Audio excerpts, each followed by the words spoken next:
On the topic of what have you done, Jim, let's talk about AEW Dynamite's ratings this past week, January 10th, 2024. They are Okay, in. what have they done for us lately? Well, I just want to mention something because I just recently saw it again for the first time in a little while. It's on my mind. One of my daughters was watching Freaks and Geeks, a show I loved when it was originally on. Never in the same time slot, but I loved it. I've always had it around, always liked it. My kid's now watching it. The last episode, two of the kids, one who's kind of getting into punk, the other one who's kind of getting into comedy, they go to the local bowling alley where they're having disco night. And this is I think 1980, maybe 81 it takes place. And at the back of the bowling alley, there's a little dance floor and there's a DJ playing some music and there's a few couples dressed like you would think, dancing disco style. And the two guys come and they yell, "Disco sucks!" And the DJ says, "Rock and roll sucks. Disco is alive. It's alive."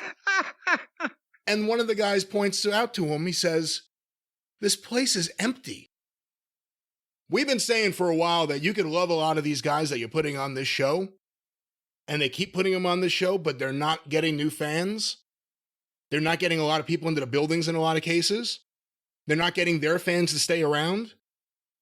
Jim, AEW Dynamite's ratings this past week, TBS 8 to 10:04 p.m., 797,000 viewers on average. Ouch!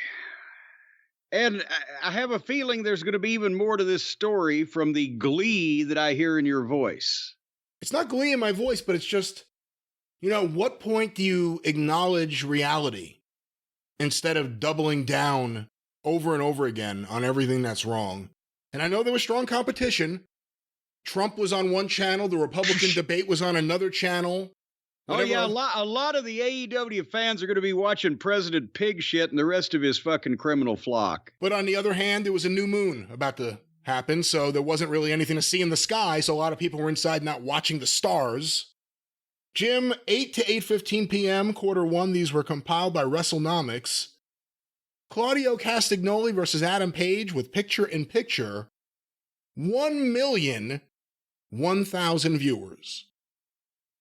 Okay, so they open again over 1 million, and now I see from their average that things are about to get bumpy. Well, and once again, I paid attention this week. The first minute of the show, not just on my DVR, but at actual 8 o'clock, when every other network at 8 o'clock went to their other shows, right? I still had one more minute of Big Bang Theory. Yeah. Quarter two, 8:15 to 8:30 p.m. Claudio Castagnoli versus Adam Page continued, an ad break, and the start of Adam Copeland, Dustin Rhodes, Orange Cassidy, and Preston Vance versus Lance Archer and the Mogul Embassy, 895,000 viewers. To quote the late, great Percy Pringle, "Oh, sweet Jesus." And again, coming off quarter one, which was a minute of the Big Bang Theory, you have to think the starting crowd may have been somewhere in the 900s for AEW, just to see what it was going to be. Yeah, one would think. Quarter three, 8:30 to 8:45 p.m., the continuation of that 8-man tag, I'm not listing all them again, with picture-in-picture and an ad break, 795,000 viewers. Another 100,000 people in another 15 minutes, so now they are 206,000 down from the top of the hour, the last minute of the Big Bang Theory. They've lost 206,000 people. I don't know if any of this data is out there, so I'm just going to throw it out there in case one of the listeners hears this and can get back to us. In terms of the type of matches, singles match, tag match, 6-man tag, 8-man tag, men or women, is there a study that shows in the last few years which match drove off more viewers off these shows? It's got to be the multiple 8-man's battle royals. That has to be the I would think too. That's why I want to see if there's any actual data there, because you would think so too. But let's go back to this quarter four, 8:45 to 9 p.m. The Bullet Club Gold and Acclaimed and Billy Gunn backstage angle. Samoa Joe's confrontation and promo, or promo and confrontation, I should say, with Swerve Strickland and Adam Page. The angle with Hook and Samoa Joe. And Tony Storm's timeless backstage promo. 915,000 viewers. Wait, what? Also, the high point in the key demo, it jumped from 380 to 465. Now, how have they ever done a quarter hour where they gained 120,000 viewers? Samoa Joe. Confrontation with Swerve Strickland. I don't think it was the Acclaimed and Bullet Club Gold thing, and I don't think it was Tony Storm's brief promo. It was Samoa Joe. People are more intrigued by what Samoa Joe's going to do coming out of that main event than Adam Cole. I'll put it that way. So, are these people just clicking back and forth every once in a while, hiding and watching to see when somebody actually shows up they want to see? Now, again, there was competition. I think it is important to note this week. But the big 9 o'clock hour, Jim, quarter 5, 9 to 9:15 p.m. Ricky Starks versus Sammy Guevara with picture-in-picture, and the post-match with Big Bill, Chris Jericho, and his music, and an ad break, 774,000 viewers. Jesus Christ! So they lost 26, 34, 141,000 after quarter 4 was over with at the top of the hour. They said, well, okay, fuck it. So now they're at their low point right after the high point. But wait, there's more. Okay. Quarter 6, 9:15 to 9:30 p.m. Anna Jay, Chris Statlander, Thunder Rosa, and Willow Nightingale versus Julia Hart, The Outcasts, and Sky Blue with picture-in-picture, 689,000 viewers. Oh, no. All right, there went another 85,000 people. So now we're, from the second quarter, which is a more legitimate number, we're down 206,000 people. And from the point that they started at the top of the hour with the last minute of the Big Bang, we're down 312,000. Well, Jim, we go to quarter 7, 9:30 to 9:45 p.m. Wheeler Yuta's video, Roderick Strong versus Brian Keith, and the Adam Cole and Undisputed Kingdom Live promo, Deonna Purrazzo confrontation with Red Velvet, and an ad break. Oh, that's what that was. And an ad break, 702,000 viewers. Good Lord, that's kind of insulting that a quarter filled with jobbers actually picked up 13,000 people. Well, we go now to quarter 8, and I remind you we have a 4-minute overrun. Quarter 8, 9:45 to 10 p.m. Darby Allin and Sting versus Konosuke Takeshita and Powerhouse Hobbs with picture-in-picture. 636,000 viewers. Oh. With a 4-minute overrun, including the return of the Young Bucks to challenge, without words, Sting and Darby Allin. 688,000 viewers. Could have, with menacing glances. So they finished up at 636, which is 365,000 people below where they started. And then the 4-minute overrun was basically a bunch of people staring at each other. And that was whatever they were tuning in for the following program. So, good Lord. Did we do an average for the actual numbers, quarters 2 through 8? Oh, no, hold on. Let me get the old calculator out here. So we are going to start with quarter 2, 895. You don't have to be so aggressive on those numbers. Oh, no, I hit the wrong number. You keys. distracted me. I hit the wrong number. Oh, it's my fault. Okay. Sing or something while I'm doing this. No one wants to hear this sound. Well, you don't know what you got till it's gone. They paved paradise and put up a parking lot. Oh, God. Tony Khan's about 15 minutes away from becoming a parking attendant if things keep going this way. The average without the first quarter and without the overrun was 772,000 viewers. Ouch. So they picked up, well, really, they only picked up 25,000 in their overall average by fudging the numbers. So they go through all that trouble just to get an extra 20,000 people. Once again, no star power.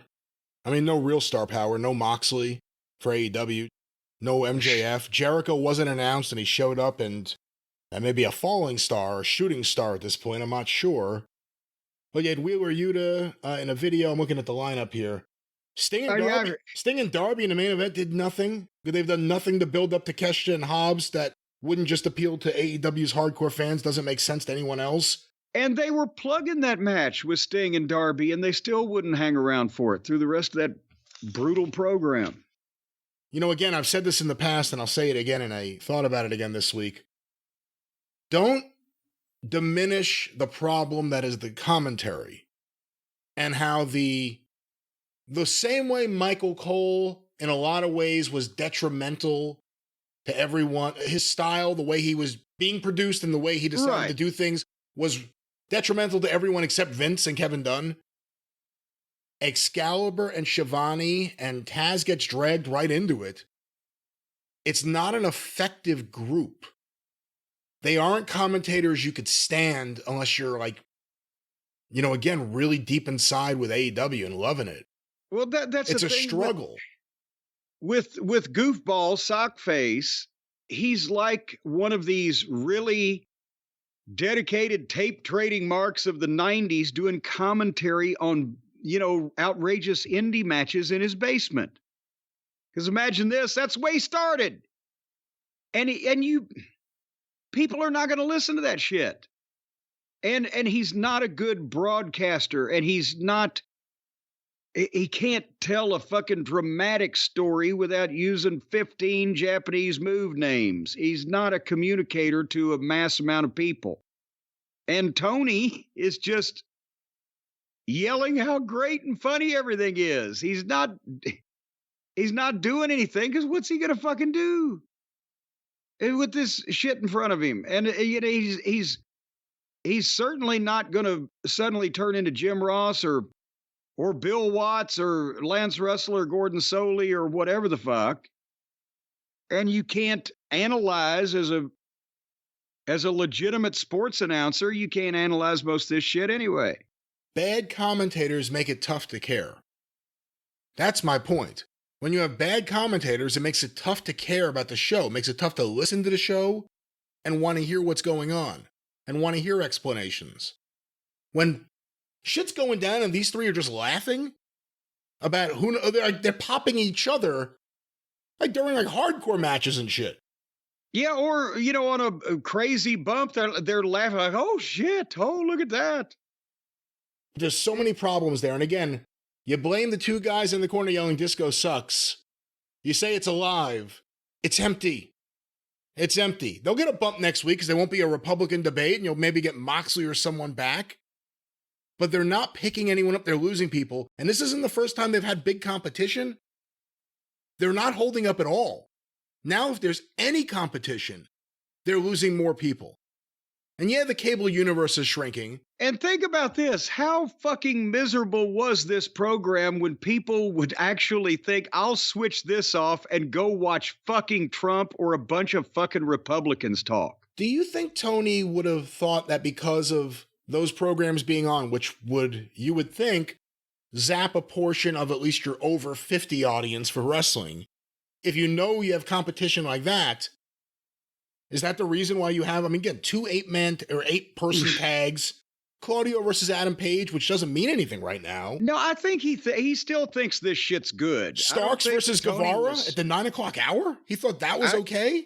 I think Tony's doing the best he can, and I don't think that, you know, he was thinking about having competition. And once again, the over 50 audience, anybody over 50 watching this television program that's ever been a wrestling fan and not getting paid to watch it or making money somehow watching it ought to be ashamed of themselves. This should be for fucking juvenile delinquents and people with some type of personality disorders under the age of 25 or 28. And that main event with Sting is going to be interesting because I've seen feedback already from people who they want to support the event because of what they remember Sting as being years ago, even Surfer Sting. Putting the Young Bucks in that match did nothing to make that audience happy. It's the exact opposite. It's, you know, someone getting stuffed into a situation you don't want them in. Sort of like when the Buckaroos were growing up getting stuffed in lockers, and now they're lashing out because they've got a billionaire at their beck and call. Well, you see, if they had someone responsible around them back then, they could have said, call Stephen P. New. He could sue for you. Well, but no, Stephen P. New would have never taken their case, because if anybody ever did something to deserve being stuffed in a locker, I'm sure it was Matt and Nick Buckaroo. But I'll tell you who can call Stephen P. New at newlawoffice.com, 877-50-STEVE. And that is anybody with a legitimate case against an evildoer or a big corporation, an evil, negligent entity that is harmed or depressed or downtrod the little man or the little woman or even the little babies. That's who Stephen P. New takes up for, and that's who should call him at 877-50-STEVE, or just log on to the website and check the man out. He's saved more souls than the Pope, and he'll pull your fat out of the fire, even if you're skinny. He'll fatten you up, set you on fire, and then pull you out of it. Stephen P. New is who's What? Coming soon to California, by the way. More on that in the upcoming weeks when we're allowed to speak. And for heaven's sake, can you think of any more famous attorney now that in the history of pro wrestling, he's outpaced Clarence Mason? Everybody in the wrestling business knows Stephen P. New. If he can be the voice of the voiceless, then he can speak for you. And he's not afraid of the big bad wolf like Chris Jericho. No, he's not even afraid of Lisa Wolf. Well, I don't know about that. He may be afraid of Lisa Wolf from what I heard. Well, she's got to be elderly by this point. I mean, my God, she'd have to be 80, wouldn't she? Once again, that's Stephen P. New. At 877-50-STEVE.